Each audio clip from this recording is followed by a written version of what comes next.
What's up, everybody? Thralls Meta here once again. I'm Necrotic, and I am back with a collection update, and this is the end of the Florida run. We finally got here. It has taken me till, well, September when I'm recording this to actually get through all this stuff. Who knows when you're going to see this video, because, again, we constantly have videos coming out. But yeah, we finally got to the end of it. Once again, tons of stuff, some underground stuff, some more well-known stuff, a lot of double dipping here because I ended up getting 2 albums by certain bands, and I guess they all kind of ended up being towards the end of this because I kind of alphabetized all this. Either way, I'm eager to get this part done because the next batches are going to be predominantly new releases that I just haven't had a chance to go over, so let's get down to this. And we're going to kick it off with a double dip. We have a pair here from Suffer Yourself. We have their EP Riptide and their full-length Axis of Tortures. This is a Ukrainian Death Doom / Funeral Doom act. I kind of picked this up as a blind buy. I mean, I did look it up and see what they were all about, and it said Death Doom and Funeral Doom, and that's generally enough for me, and I decided to check them out, and oh my god, this band is awesome. Starting with Riptide, but it does kind of carry over to this because, I mean, the style is the same. It's just cavernous, lumbering Death Doom, loads of atmosphere. But this band does walk a really good line between Death Doom and Funeral Doom. You have moments of like just pure death metal that'll show up, but a lot of this is just slow, atmospheric, absolutely miserable as hell. Riptide in particular kicks off with a 20-minute track, Spit in the Chasm, and it is absolutely amazing from start to finish. You have loads of vocal dynamics, whispers, groans. It's very cavernous, of course, giant growls, slow, lumbering, droning riffs with absolutely amazing layering on the guitars. There's so many layers to this just absolutely just huge sound on here. The riffs are punishing. The lead work on here is actually quite flashy for the style. Generally, you think Death Doom, you think a lot of like slow dive bombs and just like atmospheric lead sections that more or less just kind of complement the riff. But this opening track on here has like some absolutely cool, like kind of shreddy leads every now and then. There's woeful cellos mixed in. And again, the constant use of just like different atmospheric tropes, especially in the vocals. Again, like the groans and whispers that pop up in the background and how they kind of move around in the production. It just kind of gives this whole EP a very unsettling feel. The melodies are frequently descending down to the depths of hell. I just love the vibe of this first track on here. And honestly, this first track is kind of the star of the show. Like the rest of the EP, I think, is solid. The second track, oh, it's in French. Désir de Trapas Maritime. Oh god, there's a quote part here. À bord de la mer, je veux mourir. Probably screwed that up. Anyway, starts off a bit softer, a little bit more in the way of like cellos and clean melodies. It's, again, very somber, very just dreary. It actually sounds appropriate for a funeral, and then just kicks into like full-on Death Doom. And in terms of vocals, it's an interesting mix because you get like movie samples injected in there and, you know, spoken word sections. It's just a very unsettling song, but it doesn't quite have like the giant dynamic range of the first track. And then the last track, oh my god, what is that? Unsane Submerging. I don't know what Unsane is. I don't even know if I said it right. That one is, I mean, I'll be honest, kind of a throwaway track. It's more of an ambient track with just like soundscapes and such. There's like a repeated sample on there, or at least like a background noise that sounds like someone moving furniture across like tile floor. Really kind of a throwaway for me. But this one, well, first off, more tracks, and oh my god, it's possibly just bigger and better.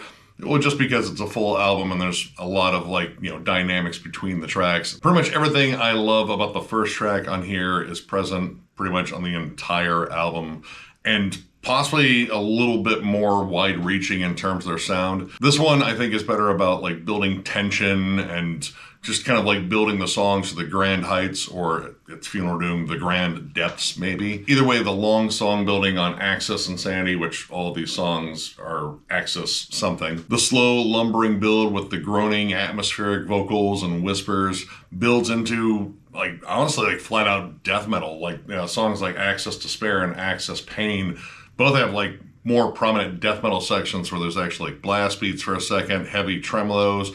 It's not all about the droning riffs. And those giant death metal sections gives this album like a little bit more of a sense of dynamic, because this one, it does kind of hang out in the more like slow lumbering category, which is kind of what you expect from Funeral Doom. But I do like the fact that there's just like flat out more death metal on here. And the production on both of these are fantastic. This one in particular, I really like because this mastering job was done by Greg Chandler of Esoteric, and I really couldn't think of a better dude to do this. The balance of atmosphere and riffs is probably the main thing I really like on here. It does get a little overdone in the atmosphere department, like Axis of Pain has these very ghostly vocals, and you have these background wails, which, you know, I imagine the idea was to really make it sound like especially haunting. But for me, it just kind of reminded me of the scene where the Maitlands are trying to get everyone out of the house and Beetlejuice, and they're wearing the sheets and doing the woeful cries. That's probably the only moment where I thought the atmosphere just didn't quite match. The rest of the time, like, it is haunting, creepy, dark, and it is matched by what I would say are even like heavier, chunkier riffs on here. Both of these are awesome. Totally cool blind buy. Like, I had never heard of this band before, and I am 100% a fan. If you're a fan of bands like Ahab, Esoteric, Skepticism, but I'd also say like Incantation, Morbid Angel, and a little bit of Hood of Menace too, check out both of these. They're both awesome. Again, a little front-loaded here, but I mean, it's still just an awesome listen. This is absolutely fantastic. Yeah, check them both out. Killer band. Got another double dip here with a pretty familiar band. We got some Thin Lizzy. We have their third album, Vagabonds of the Western World, and their 12th album and final album, Thunder and Lightning. Both of these separated by 10 years, and man, what 10 years can do to like shape a sound, because very, very different albums from obviously very, very different eras of the band. Now, Vagabonds is one that I've been meaning to get for a while, because for me, this is where Thin Lizzy really started to find their sound. I'm not a huge fan of the first two albums by Thin Lizzy. To me, they just feel lackluster. Like, you know, the potential's there, but the songs, they feel like they're kind of scared to rock out fully. There's like a lot more clean play and a lot more, I guess you could say, balladry. This album, though, is where I really think they started to find their sound. You get more of the heavier blues rock on there, some more, you know, spacey atmosphere, and flat out rockers like The Rocker.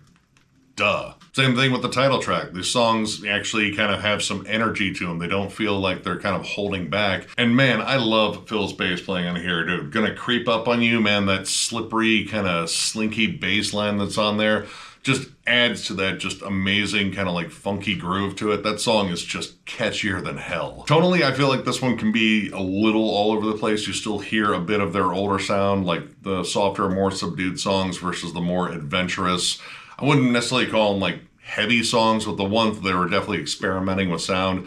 And I think the gamble paid off, because for a lot of people I know, like, this is where Thin Lizzy starts, and I would have to agree. Now, this version came with some cool bonus tracks, Whiskey in the Jar, the full-length version, which I like that song. I got really tired of it when, you know, the Metallica version was all over the damn radio. But the big standouts for me were Black Boys in the Corner. Dude, that sounds like the flat-out rock version of the Shaft score. Like a little bit of Isaac Hayes funk in there, but it's just a little bit more like rock-oriented. And Broken Dreams, I dig that one because it is a flat-out blues jam. Like, they're just kind of riffing and playing off the cuff, and I don't know, I just dig the energy. Now, Thunder and Lightning, their last album, this one, well, I mean, I brought them up in bands that are metal, or are they not? And this is where you can really make the argument that this band was metal. For the most part, I would call this a metal album. The production, notably different, like night and day between these two. I mean, it's, 10 years. But this one, the guitar tone is a little bit chunkier. It has a little bit more of that 80s sound. I mean, this came out in 83. The drums are a little bit more washed out. But the presence of John Sykes as their new lead guitarist on here, he brings a metal flair to every single lead that's on here. And oh my God, dude, the lead work on here is amazing. There's really only a few moments in here where I'd say they kind of like soften up, like The Sun Goes Down.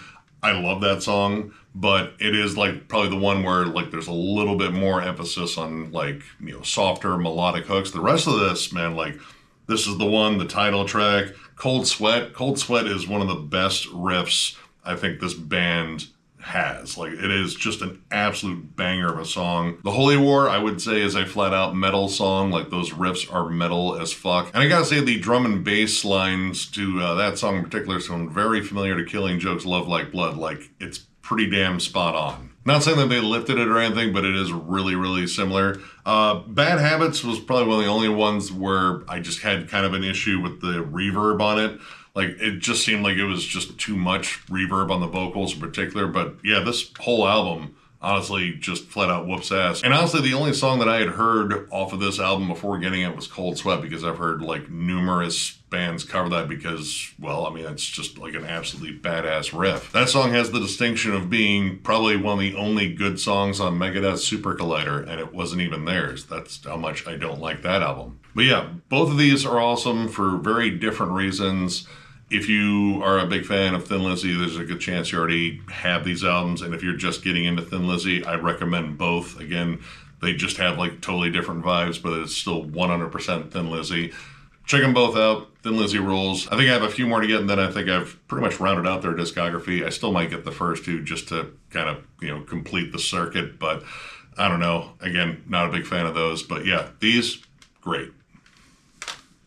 Thy Catafalque Meta. This is the 7th album from this Hungarian one-man avant-garde, maybe like progressive metal act. I still don't know how to describe this band, even though I've reviewed one of their albums. I reviewed their, not last album. They put out one last year, Allfold, that I really enjoyed. And it turns out they put out one this year. And it feels weird, again, saying they, because it's one man, but I mean, there are other musicians that do guest on his album, so I guess I could say they. Either way, this band's sound is hard to describe because it kind of just goes all over the place. You have, progressive elements, black metal, death metal, like post-rock. There's stuff in here that I would compare to like This Will Destroy You.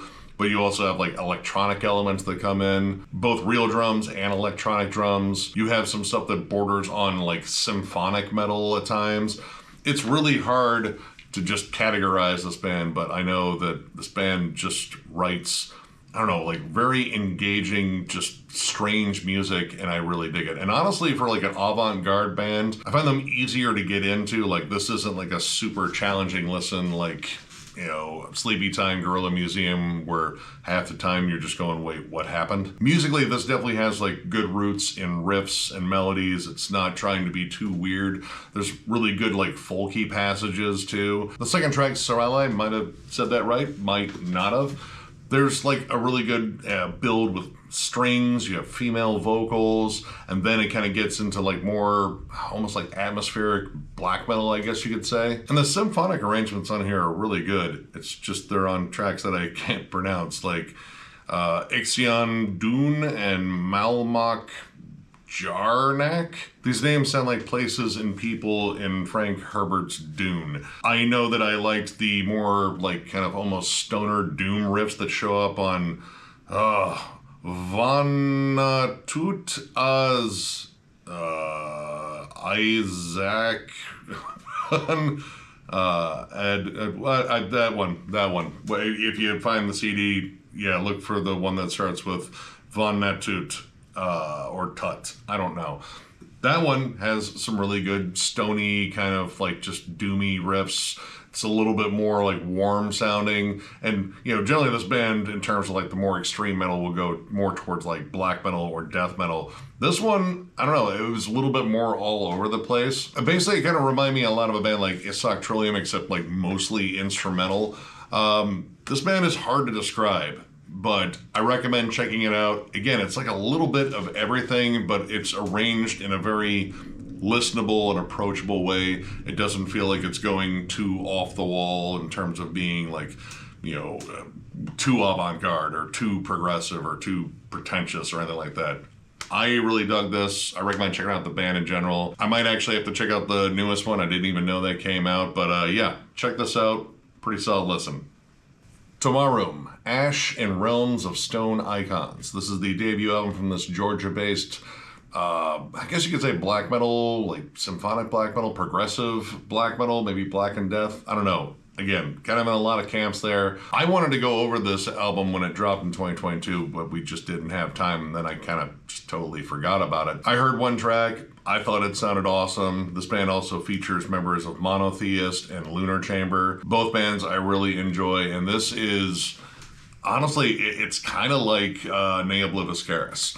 There's lots of technical play, fretless bass work on here that is absolutely amazing, crazy drums, but everything on here is just flat out epic as hell. These songs are huge, lots of bright ascending melodies, but they're also very reflective and very woeful at times. The songwriting dynamics, there's a lot of cool progressive play on here. It does get kind of technical at times too. I would say that progressive does fit this, you know, again, like there's just flashes of music that I would say is like, again, more technical, but it's still mixed in with like lots of like crazy dissonant riffing, tons of atmosphere in here. But it's hard not to be just drawn in by the amazing musicianship. The drum performance on here is absolutely insane. Great vocal dynamics. It's not just like, you know, blackened screams or death roars. There's even some clean singing and almost like mellow death riffs that show up on Where No Warmth Is Found. There's also a little bit on Black Forms from Grey as well.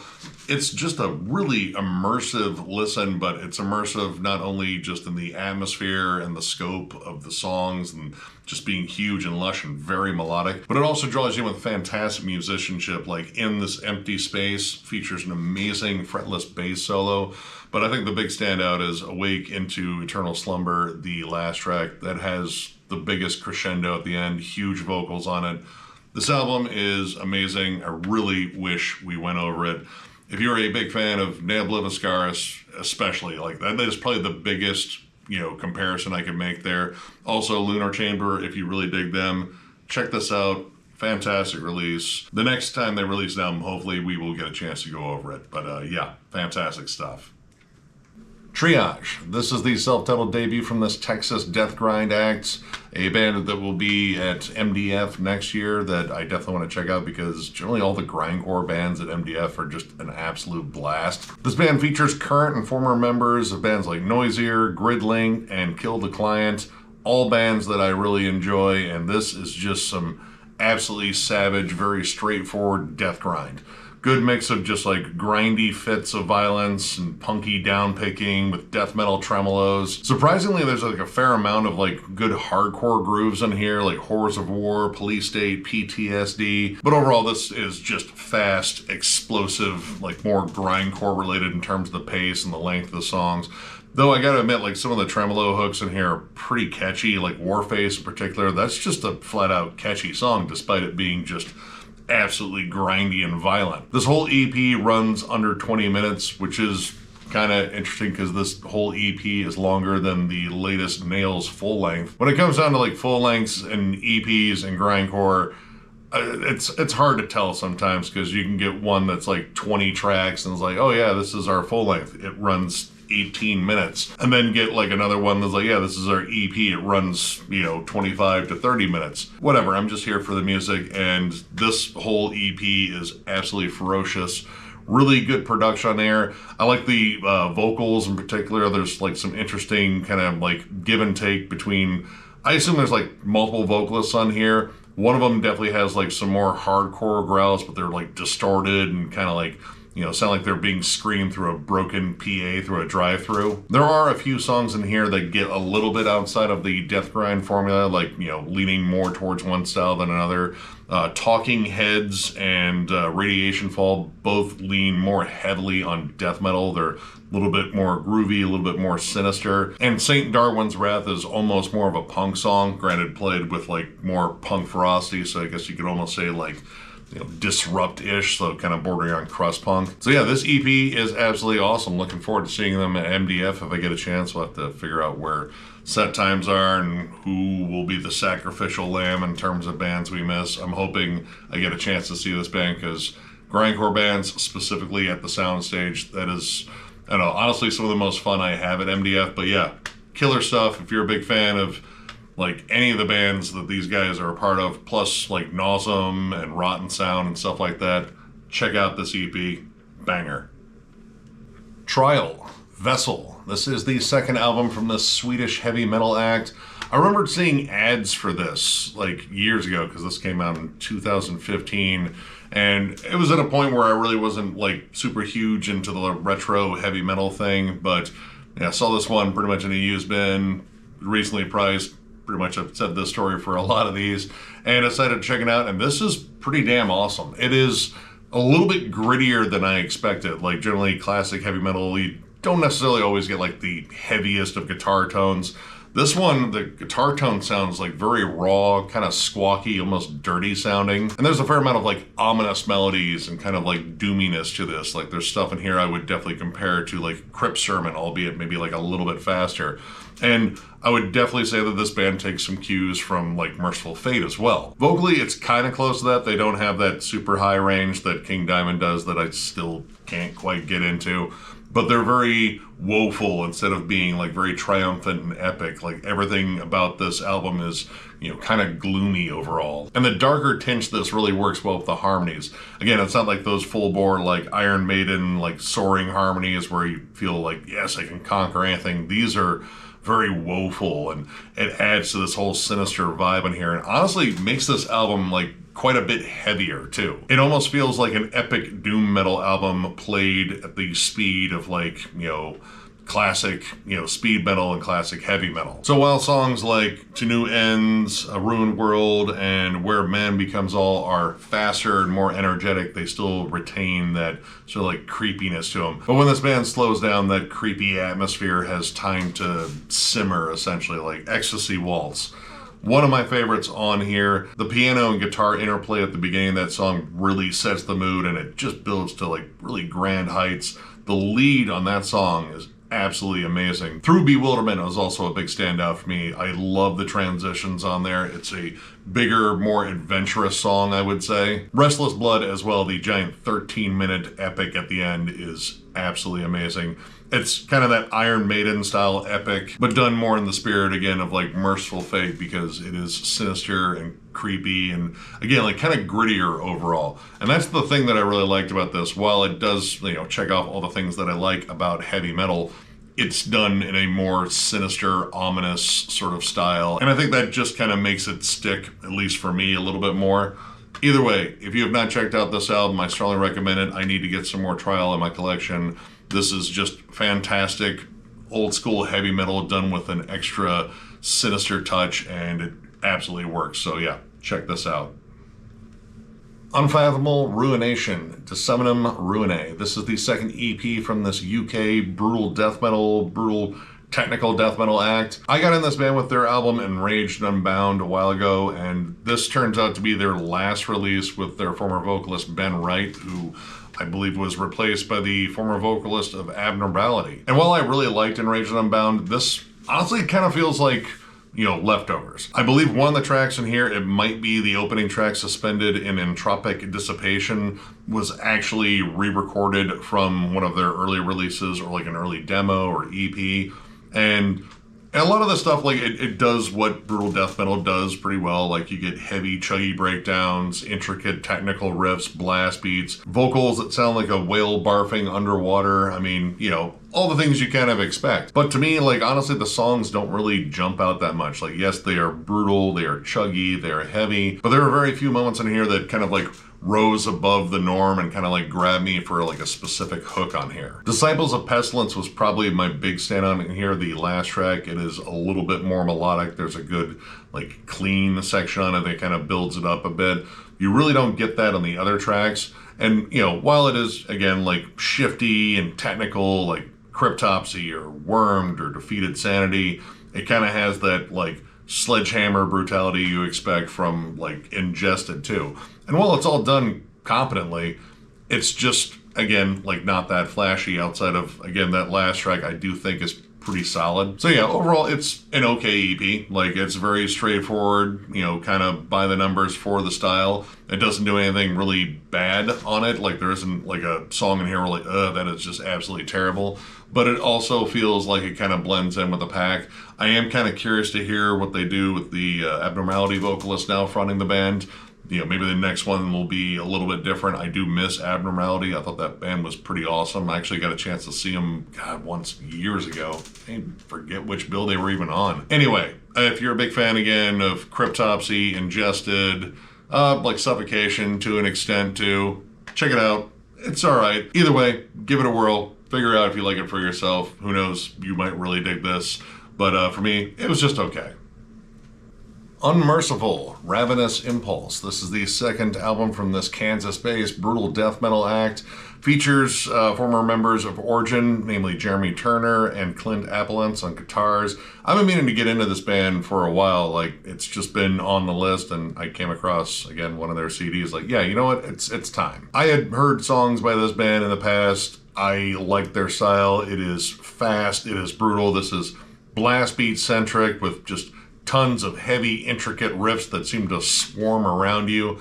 I already like Origin. That's kind of a good way to get into this band, albeit I don't think they're quite as technical, or at least maybe they're technical in a different sense. Like, a lot of this is just built on brutality. Like, the riffs kind of have like more of a straightforward approach, though they are, very busy, very intricate, lots of cool angular riffs in there. But it's that blistering pace and just the outright aggression of every single song in here, that and the very blasty drums. Like, this album is almost exhausting in terms of like the playing ability on here. Like, they are just going at all times. They do get down to like some chuggy grooves and like, some more breakdown oriented stuff and like sociopathic predation and kill reflex, but for the most part, this stays just fast as hell. To the point where the songs are kind of similar and they do kind of run into one another, but it's that maintained intensity that really I latched onto. Like, it was like a continuous barrage, like almost like the song never stopped, and it's like, no, this is the next brutal part to this same song. I honestly didn't mind too much when the songs did run together because, again, it just kind of kept the energy up. And when they did break outside of it a little bit, it did give it some standout moments. One thing I really like about this album are the vocals. The vocals are more like Corpse Grinder-esque. Like, they're not your standard brutal death metal gurgles or anything like that. It's more that mid-range roar. There's a bit of clarity to the vocals, and the cadences I think are really fun. Like, not quite on Corpse Grinder's level, but still really well done. And again, it's technical, but it's like not self-indulgent where it's just a lot of wankery. Like, it's just like, the riffs are a little bit more complex than, like a lot of straightforward death metal. You do get like a touch of atmosphere on Kingdom of Serpents, which fades in the song really well, and they have these, I guess you could say, like war noises, like shields and swords clashing in battle. Honestly, to me, it kind of sounded like pots and pans being thrown around in a large cathedral. But it does a good job like setting up the song and the tone of it. And the last track is an awesome instrumental, Methodic Absolution. It's probably the most different song on there, not only because it's an instrumental, but it's a little bit more melodic. Like, there's some great lead harmonies on there that kind of, give this album like a little bit of depth, I guess you could say, because, again, a lot of this is just blasting and brutality. But I dig it. Like, I dig the hell out of just this relentless listen here, and I definitely need to get some more Unmerciful in my collection. If you're a big fan of like Blood Red Throne, Cannibal Corpse, Origin, there's definitely still a lot of Origin on here. Deicide too at times, Dying Fetus. Check this out. Solid listen, and yeah, definitely want to get some more in my collection. All right, got another two-piece here for you, and I finally got some Uriah Heep in my collection. So here we have their 4th album, Demons and Wizards, and their 14th album, Abominog. And once again, separated by 10 years, much like Thin Lizzy, and once again, vastly different eras of the band. And in a way, I like both for completely different reasons. Now, Demons and Wizards was one that I spied and instantly added to my basket, cart, whatever the hell I was using at the time. I've been meaning to get this one in particular because this one featured like the only song I really knew by Uriah Heep, and that was Easy Livin'. But the rest of the album, I think, is absolutely awesome. This is, I don't know, like, it's kind of hard to describe because it has, parts that remind me a lot of like Yes and Rush, but also like Black Sabbath and Deep Purple, even a little bit of Jethro Tull. It's prog, but it's like a little bit heavier than, say, like, Yes, because there are distorted guitars in here. But it also has like a heaviness and occasionally like a bit of a darkness to it that, I think was kind of missing from prog at the time. There's a lot in here that reminds me of Blue Oyster Cult, especially in the atmosphere. It's a little bit more spacey overall. The vocals and just the vocal harmonies on here mixed with that atmosphere are fantastic, especially on Poet's Justice. God, Paradise, The Spell, that is one hell of a closer, the big, almost 13-minute one. Dave Byron had quite an exceptional voice. I know his story ends rather tragically, but man, he absolutely kills it on here. The vocal harmonies alone, and just like his note choices, everything I really dug. But yeah, songwriting, super creative. The Wizard, oh man, dude. Circle of Hands, love that song. Great stuff. I've been meaning to get some Uriah Heep for a long time, and then I ended up with two. And man, this one, a lot different. This is 80s Uriah Heep, where they kind of embraced like 80s hard rock / metal-ish. I don't know. The cover is rather deceptive. Like, you look at this and like, yeah, man, this is about to be a fucking ripper, man. It's gonna sound like Slayer or Judas Priest, and you'd be way the fuck off. While this definitely has more metallic elements, like namely the guitar tone and the use of like the 80s synths and production, like it kind of fits in with like a lot of 80s pop metal, I guess you could say. It is more about like big catchy vocal hooks, and honestly, I would say like they went from writing, like proggier stuff to more singlish stuff. Not necessarily bad though. Like the opening track, Too Scared to Run, is instantly catchy. Like I really dig that song. Same thing with On the Rebound, which has like this like synth sequencer thing on it. It sounds kind of lover boyish, but honestly, I dig it. Like again, these songs are just very catchy and hooky. They're not particularly that dark, but they are really well written. This is their first one with Peter Golby on vocals, and he does a fantastic job. Like he's got solid vocals. I do prefer Byron a little bit more, but overall I do kind of prefer the style of this versus this. Like this just feels like, a commercial grab, but at least one that has like some fun riffs on it. Like maybe comparable to like the Van Hagar years for Van Halen, like just in terms of like the songwriting, and there's definitely some piano balladry on here as well. Hot Night in a Cold Town, which sounds like any 80s power ballad title right there, and Prisoner, both are definitely softer, more piano driven, more vulnerable, I guess you could say. Sell Your Soul is a little bit more aggressive, a little bit more up-tempo, like, more riff driven. Hot Persuasion, kind of the same thing, despite having a very pelvically inspired song title there, I would say. Point Blank, it feels like a totally different band here than here, but you still have a lot of the same members, and it feels like kind of a broad swipe at like different metal tropes across the 80s at this point. Like there's some stuff that's a little bit more close to like Judas Priest and Iron Maiden, but also like stuff that's closer to like Quiet Riot, I would say. But I still liked both for vastly different reasons. Like this kind of has more of that 80s hard rock AOR sort of thing, and I really dug it. This, I like the proggier stuff more. Like that's just me. Like this 70s prog rock mixed with like a little bit of proto heavy metal. Like I really dug this one. So yeah, I definitely want to get some more Uriah Heep in my collection finally. I think these were both pretty good starts, just very, very different eras. But yeah, if you have never jammed them, I recommend checking them out. Don't be misled by this album cover and thinking it's going to be like something absolutely ripping. It's, again, like way more poppy and accessible, but it's still really well done. But yeah, this one I would probably recommend a little bit more, especially if you're a prog nerd. Either way, check them both out. Good stuff. Unsane, Occupational Hazard. This is the fourth album from this New York-based noise rock hardcore crew. Kind of hard calling this band metal. I went over them in the whole heavy but not metal thing a while ago, and I realized I was missing this one, and I'm still patching up holes in the collection here, and this one is absolutely awesome. Honestly, I like kind of everything I've heard by them. They really don't change around their style very much. Heavy syncopated riffs, distorted guitars, interesting off-time grooves, and like static drenched vocals. It's very minimalist. It kind of just goes for the throat on every song. Everything sounds angsty, but again, like oddly tuneful, and it works once again right here. This band, to me, kind of just sounds like a angrier, meaner, more primal Helmet, and I already love Helmet, so that once again works too. The production is gritty and noisy, lots of like squawky feedback to the guitars. The bass tone absolutely snarls across this entire album and is very dominant in the mix, especially like on Over Me.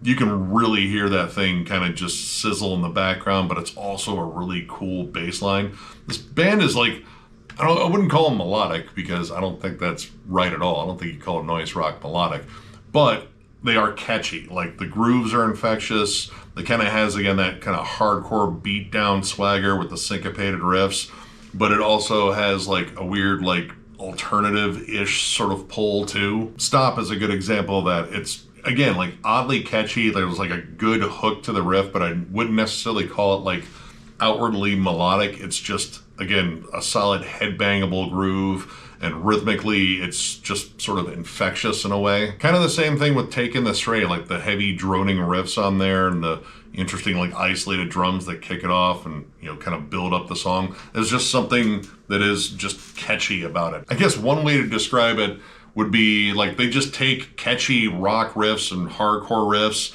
and feed them through like a rusty meat grinder and just beat the shit out of them. I guess that's a way to describe it. Like the songs sound like they are beaten up and battered, but they still are able to generate these like, you know, interesting hooks. There are some like breaks in terms of like the pacing in here, like Scam is notably faster, more punky. The last track, Understand, is more sludge metal-esque. Like there's stuff in there that reminds me like of I Hate God a little bit. And Sick is just flat out heavy. Like that might be the heaviest track on this album, but I mean, it is kind of consistently heavy across the board though. It's just, again, in that sort of different way. Anyway, Unsane rules is pretty much the point I'm getting at here. In terms of stuff I'm missing, I think it's mostly just the earlier stuff, which technically I do have covered with the Lambhouse tapes, but I still want to actually find those albums if I can. But yeah, if you dig Helmet, Quicksand, I guess like Killing Joke to a degree, definitely them at their heaviest. Or if you've like listened to their more recent band that actually features members of, you know, this band and Swans, Human Impact, and you have never listened to Unsane in the past, check this one out. Honestly, check out any of their albums. Unsane's awesome, and yeah, super glad I found this one. Xenomorph, Empyreal Regimes. This is the lone full length from this Nebraska-based death metal act. I've known about this album for a while. I just hadn't seen it in the wild. It originally came out in 1995. This is a Dark Descent reissue. And in terms of like one of the easiest sells for me, yeah, aliens and death metal, like fucking take my money. Now this album actually featured Bill Taylor, formerly of Immolation and Angel Corpse, playing bass, though he wasn't playing guitar on here. And this is a really interesting listen. It's definitely old school death metal, but it also has like elements of like thrash, progressive metal. I would even say like later death, like technical death metal, like Human, Individual Thought Patterns. Crazy drum work across the board, because if you're going to be covering like later death, you got to have a crazy good drummer. Lots of interesting riff changes all over these songs. They're very busy, and occasionally they do kind of like lose the script, but at the same time it kind of works with their weird like sci-fi sort of vibe in here. Like it's a very busy album just in terms of the crazy riffs, and then you add the maniacal vocals on top, which dude's vocal delivery on here was just kind of nuts sounding, like, you know, very unhinged screaming, occasional growls, but they gave it like more of this like kind of like twisted sound overall. But also the crazy riff work is probably my main thing that I really got into, like Inducted throughout time. Really awesome riff changes. I love the more doom-laden harmonies that show up on there. And the last track, or at least the last track on the original album, Biomechanics, is just bonkers with like technical play, really cool drum work too. There's almost like some Nocturnus vibes on there. Granted, there's no synths, or there might be synths. I don't know. The atmosphere in here can be kind of strange at times. A lot of the time it is like transitional atmosphere between the tracks, like it's a movie sample or an interesting quote or a soundscape, but sometimes they add, I don't know, just a strange sound that makes you go, wait, what was that? And that was definitely Valley of the Kings for me. I think There might be an oboe on there. I'm not entirely sure. It definitely has a more Middle Eastern feel, like kind of Nile-ish. But I don't know if it was like a synth effect, but honestly, it sounds like a legit oboe. And I mean, in terms of, you know, a musical instrument to capture that whole desert vibe, oboes and ouds are kind of the way to go there, and it really works. Now, this version actually contains their subspecies demo, which, I mean, I had never actually like listened to this full album before, so all of this was pretty new to me. But the demo is definitely very rough. It is unbelievably muddy, like submerged in a bucket of muddy. You can barely hear the guitars at certain points, and when you can definitely make out that they're doing some really interesting technical riffs and such, but the fact that you can barely hear them, I mean, it kind of made the demos kind of skippable for me. Overall though, I thought this was pretty awesome. Maybe we'll do like a retro review for this one day. I don't know, but this was a pretty interesting listen, and it definitely kind of fits in terms of like, you know, death metal's evolving sound in the 90s, because this originally came out in 1995. If you're a big fan, again, of, I would say, Nocturnus, later Death, maybe a little bit of Gorguts in there too, but also like some just straight up riffy death metal, check this out. This is a pretty fun listen.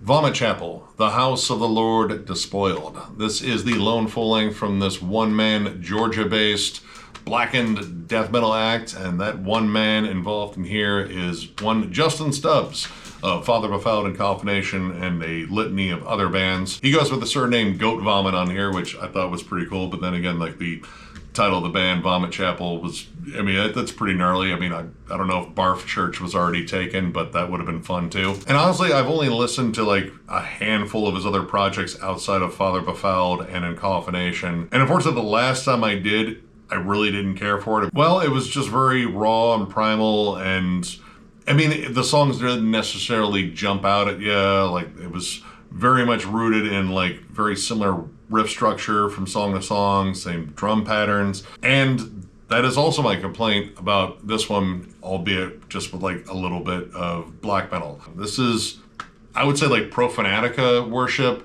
It is no secret that Justin loves incantation, and it comes out in a lot of his work, and it's awesome. This feels definitely more like Profanatica in terms of it being very minimalist, you know, a lot of like primal blasting, like kind of very static sounding and heavy droning, very similar riffs, to the point where I don't think the songs really stand out much. Like Passage of Doom kind of stands out for being a little bit slower, but a lot of these songs, they kind of just follow like the same meter, the same style, the same kind of transitions. The vocals are all like unilaterally cavernous and gloomy, which I didn't expect those to change. But all of it combined kind of just leads to this, you know, droning, heavy listen that's, it's just not very interesting. There might be a reason why this is the lone full length from this band. It's just, I don't know, kind of there. It feels more like a demo too. Like the production on here is very raw, very muffled sounding, and it's not like raw, like beef tartare raw. We're like, yeah, no, that doesn't sound too bad. This is like raw chicken that's been left out in the sun for like 3 days. Like, just no, this isn't like really good sounding. The songs are for the most part pretty short too. You might occasionally get like a more like doom-laden breakdown, but a lot of it is like static blast beats. Yeah, again, the last track, Passage of Doom, is a bit of a standout, being more entirely slow. Like there's some double time grooves in it, and the vocals on that one sound a little bit different. Like it sounds like Kurt Winstein dying over and over again. And honestly, that kind of works. If I was gonna like pull one track off of here that I was like, yeah, this is pretty decent, it'd probably be that one. But overall, I really wasn't into this just because I felt like I was listening to the same song over and over and over again. Which sucks because, again, I'm a big Father Befouled fan and I really like Inconfination. But yeah, this just really didn't do it for me. But again, if you're a big fan of Profanatica specifically on this one, but also, again, like Incantation, you know, namely like more of the earlier stuff, check this out. Who knows, you might really dig it. It just wasn't for me. W.A.S.P, The Headless Children. This is the 4th album from this LA heavy metal slash, God, I always want to call them like the anti-glam band. And for a while I thought they were a glam band, and well, I mean, I was definitely wrong, especially after listening to this one. This was the last one with Chris Holmes on guitar and Johnny Rod on bass, I believe, and my first W.A.S.P album. I've been meaning to actually get some after jamming, you know, a couple of their later tracks. Like, you know what, this isn't what I initially thought it was. And holy shit, this album is awesome. This is just flat out ripping heavy metal. Honestly, it reminded me a lot of Judas Priest overall. The opening track, The Heretic, The Lost Children, is absolutely amazing. Like, that song is flat out great from start to finish. A huge heavy metal anthem, driving rhythms. Chris Holmes, oh my god, that dude was, or maybe is still a really solid guitarist. Like, great lead work everywhere. The riffs are fantastic. Unfortunately, I only know him from the Decline of Western Civilization Part 2 documentary where he's trying to drink himself to death in a pool in front of his mom. Hell of a first impression there. And then my next impression was a lot of his solo work where, man, that stuff is really bad. But yeah, I'm willing to like almost dismiss those memories in favor of how awesome this album is. The Neutron Bomber, god dude, the riffs on there, like, I feel like they are almost like plucked from a Dio album. And granted, I haven't listened to a lot of their earlier stuff, but in comparison to what I have heard, this album feels very bold, very ambitious. The songs are way more intricate. There's lots of, you know, different dynamics. Blackie Lawless, his vocals sound great on here. Never really had much of an issue with him as a singer, but he sounds like particularly just, you know, gruff and intense, but very tuneful at the same time. Again, lots of Judas Priest comparisons there. This album has a great balance of like straight up rockers and then like more, I don't know, like epic or even tender stuff. Like I want to say Forever Free is definitely more balladish, but it's balladish in a W.A.S.P sense where there's still like a big heavy chorus, like it's their version of a power ballad. And just, you know, Blackie showing off his tender side, this side that doesn't wear the buzzsaw codpiece. But the rockers on here are great, like dude, Mean Man, which has just a great chorus that would never make it to the radio. Maneater, Rebel in the FDG, like the last two tracks in particular close out this album in like nice heavy fashion. This is awesome, and I need to get some more W.A.S.P apparently, because I've been sleeping on this band for entirely too long. I do want to get some of their earlier stuff. I know the Crimson Idol is often talked about pretty highly too, which I believe was the one that followed this. I don't know. I just know that I need to get some more W.A.S.P because this is absolutely killer. If you're a big fan of Judas Priest, Dio, a little bit of Iron Maiden too, check this out. Killer album. Wolverine, The Window Purpose. This is the debut album from this Swedish progressive metal act. I got into them with their album Still years ago. Actually, an ex-girlfriend of mine introduced me to them. And she was really big into power metal, and I was really thankful that she didn't introduce me to a power metal band that I would practically just beg her to turn off. But the album Still was the one that she showed me, and that one is a little bit different than this one. Still has like more of a moody, sort of like somber vibe, kind of similar to like Catatonia, whereas this one I feel pulls a little bit more influence from, I would definitely say like Dream Theater, but mainly Fate's Warning. In fact, I got a lot of Fate's Warning vibes on this one in particular, and specifically like more of the Ray Alder era of Fate's Warning too. The songs are still very much rooted in like good solid riffs, melodies, great vocals, and then kind of like going outside of that and doing some more like progressive stuff, you know, outside of like the big rock hooks and such. While Still, I feel like is like heavier emotionally just in terms of the vibe of the album.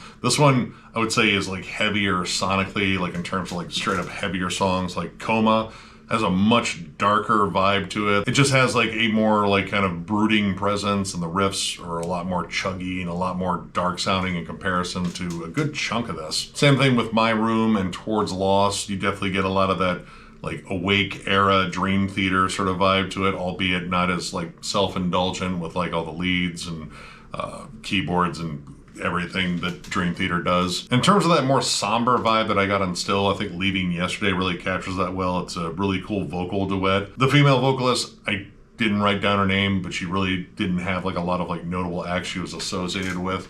But the balance between the vocals on there I think is really good. It has like a very, I don't know, like kind of like 90s dirge sort of sound to it. And while the song is like very progressive, it's also not very showboaty. And that can be kind of said for the entire album.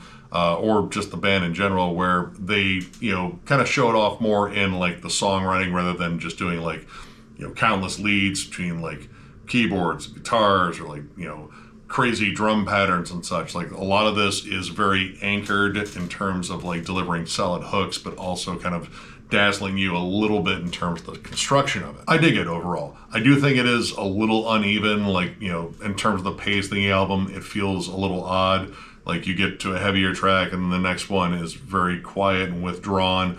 Sometimes they build into like unexpected transitions, like his Cold Touch, while I really like it. It's a two-parter, but I feel like the second part is more of an afterthought or like an epilogue to the story there.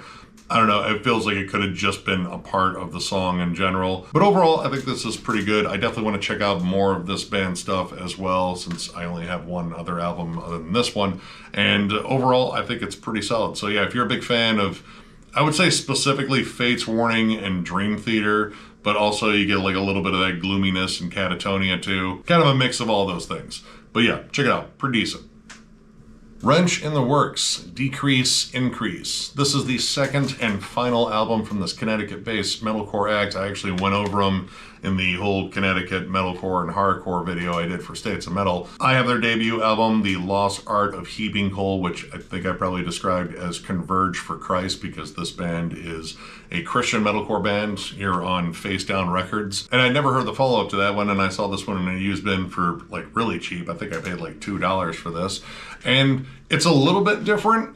Production-wise, way more polish, way more compression. This one's way more about like the syncopated breakdowns. In fact, Gethsemane alone, that one has like just fierce Meshuggah vibes all over it. It still has that kind of wild, frantic Converge-like energy, like D beats going into like blast beats that are more or less fills, like they don't really become like the entire song, but there are some songs in here that do get a little bit more blasty overall. The guitar tone is a little bit cleaner overall, and vocally it's kind of the same, though I think there's a couple moments in here where they do like some spoken word material that just, I don't know, it feels like a little long-winded. And they probably have some relevance to like the themes on here too, but in terms of like Christian metalcore, like, some of it isn't very relatable for me. I would say just overall it has like a less math metal feel, which I heard that they were kind of described as. Like, this honestly reminds me a lot of Johnny Truant, which is kind of an obscure reference because it was a UK metalcore band that,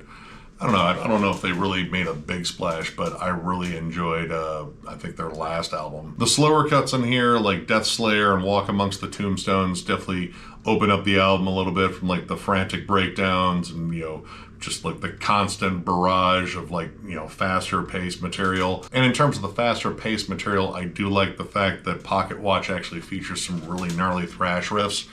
Overall, this was pretty decent though. I liked it pretty much about as much as the first one. I do think the more polished production kind of makes it blend in with 2010's metalcore, which this came out in 2010, so yeah, I guess it has a reason to blend in with that pack. The breakdowns for the most part are savage. The songwriting is very frantic and spastic still, but it feels a little bit more controlled in some spots. And I don't know, this might have like a little bit more variety, but I don't think as much creativity as the debut. Either way, if you're a big fan of, I would say like still Converge, maybe August Burns Red, especially their earlier material, maybe a little bit of Botch here and there. I don't know. Check it out. Permanent opinions. I thought this was pretty decent. And finally, another double dip. And yeah, I think on my last trip down there, I got some yes. And guess what? Got some more yes. So here we have their 6th album, Tales from Topographic Oceans, and their 8th album, Going for the One. And another one that I would say both are very different, though, still 100% yes. Tales from Topographic Oceans was one I've been meaning to pick up because I've heard that this is yes at their most self-indulgent, and I would have to agree. There are only 4 tracks on here. All of them are pretty much in the 20-minute range, and they are some of the most elaborate, wild songs I think I have heard the band do. And I own a lot of yes at this point, and these songs are possibly a little too overblown for their own good. I know that Rick Wakeman was not a big fan of this one, just in terms of like, how the key's set, and he just thought the band was just reaching too far in terms of creating these giant, like almost cinematic opuses for every track. This is 81 minutes worth of music, and for the most part, I do really dig it. The opening track, and forgive me, I have to read it because they're not on the back here. The Revealing Science of God, Dance of the Dawn. That song, honestly, one of my big standouts on here. I love how it builds into like the big proggy passages. The bass work, of course, Chris Squire sounds absolutely amazing on every bass lick he plays. And this was their first one with Alan White on drums. And he does an amazing job because you kind of have to be an amazing musician to join Yes. I'd have to say the last track on here, Ritual de Nos, what I can't remember. I'm not going to open it up again. Probably the most focused track on the album, just in terms of how it flows. It feels more purposeful in terms of like, you know, like, hey, let's give them kind of a rocker, because I will say this album wanders off of every reservation that it wanders on briefly. It's huge and expansive and ambitious as hell, but I think it is weighted down by a lot of bloat and a lot of moments where you just say, dude, just get on with it. Because this band, I think, is excellent at writing like expansive, long songs that are loaded with hooks, like Roundabout, Heart of the Sunrise, Siberian Katu, or however you say that word. I don't get that as much on here. I get songs that want to be larger than life, and, you know, again, the whole Dewey Cox thing with the Army of Didgeridoos. Yeah, it's kind of like that. Granted, I can't help but to be impressed by all the musicianship on here, and despite what Rick Wakeman said about like his, you know, synths and everything not being as good on the album, or, you know, placed oddly, I still think he does a killer job. He didn't, though. He ended up quitting the band after this one, and then there is an album in between these two that I got to pick up, which I believe is Drama. But after that one, Rick Wakeman rejoined, and they did Going for the One. And Going for the One is awesome. Like, they kind of stripped down the songs again, you know, made them a little bit more about the hooks. Still very much, you know, like proggy and lavish, but again, like condensed and focused. They don't feel like they're wandering very much. Even the last track, Awaken, which is the longest track at the end, is still like more focused. Like, there's still a lot of good hooks, memorable moments. It doesn't feel like it's wandering off the reservation like kind of every track on here. And I'll be honest, these songs are a little bit more fun to listen to. Like, Going for the One opens up with like kind of a rockabilly guitar. You know, that's something that really wasn't on here, because I feel like the focus on here was, again, I don't want to say to be pretentious, but I feel like ultimately all roads led to that. This one still dazzles you with the musicianship, but knows how to shorten down the songs to give you some good hooks. Like, dude, Wondrous Stories, just a flat out beautiful song, like driven mostly by acoustic melodies. Turn of the Century, though, might be my personal favorite. I really dig that one. I know this is one that Jeff over at Gas Mask and Hand Grenades has suggested I get for a long time, because he's just got a thing for prog albums with dudes with their bare asses hanging out, because I know Hemispheres is his favorite Rush album. Bit of a theme there. But no, he was right. This is an absolutely fantastic album. And in a way, kind of transitional, because you can kind of hear like the next era of the band starting to come out in the music. Like when they get down to like, you know, Owner of a Lonely Heart and stuff like that, and kind of strip it back in terms of like more pop hooks, I guess you could say. There's a little bit of that kind of buried in here, just in terms of it being way more accessible in comparison to this. Either way, though, I enjoyed both, again, for completely different reasons. Like this one, there's at least 2 tracks from here that I would 100% go back and jam, and then kind of the whole middle part of the album is just everyone taking turns playing their instruments for long periods of time, and then kind of realizing, oh yeah, no, we were actually like playing a song there. How did it start again? Are we revisiting any parts? Again, it's a little too witty for its own good, but this one really enjoyed just because it got back to the hooks and it was still proggy as hell. So yeah, if you're a big Yes fan, probably already have these, but if not, I recommend this one more than this one. But if you just want a prog mindfuck, it's probably this one. So yeah, either way, check them out. And that does it for the Florida run. Finally, I got through it all. Maybe I'll buy less next time I'm down there. I'm lying to myself already. I already know that. But either way, the next batches of collection updates will all be pretty much new stuff. Like there might be some older material kind of peppered in there, but for the most part, it'll be a lot of stuff that we just didn't have a chance to review. So I'm really looking forward to getting down to those. So if you enjoyed this video, give it a thumbs up. And if you are new to the channel, subscribe, because we do stuff like this all the time. We are also on Patreon. If you'd like to help us out there, there's a link down below to thrallsmetal.com. Our Patreon link is there. It is also on our channel in the banner in the bottom right-hand corner. But if you're looking for Thralls Metal stuff, you have to go to thrallsmetal.com. We have t-shirts, both old and new. The old ones are discounted, provided we have your size. And we even have hats, too. So if you're looking for any of that stuff, click the link down below. And, of course, thank you guys so much for all your support, all the likes, comments, and shares. This is still absolutely amazing to do, and we're looking forward to overloading you guys with more content, discography rankings. I'm going to eventually get back to States of Metal. I know I've been kind of burying myself in collection updates, but I've kind of had to. Heavy but not metal, I want to do more of those again, and some different discussion topics that we're actually working on. Yeah, just tons of stuff. And yeah, we appreciate every bit of support you guys give us. So one more big thank you, because you guys are absolutely awesome, and we will catch you later.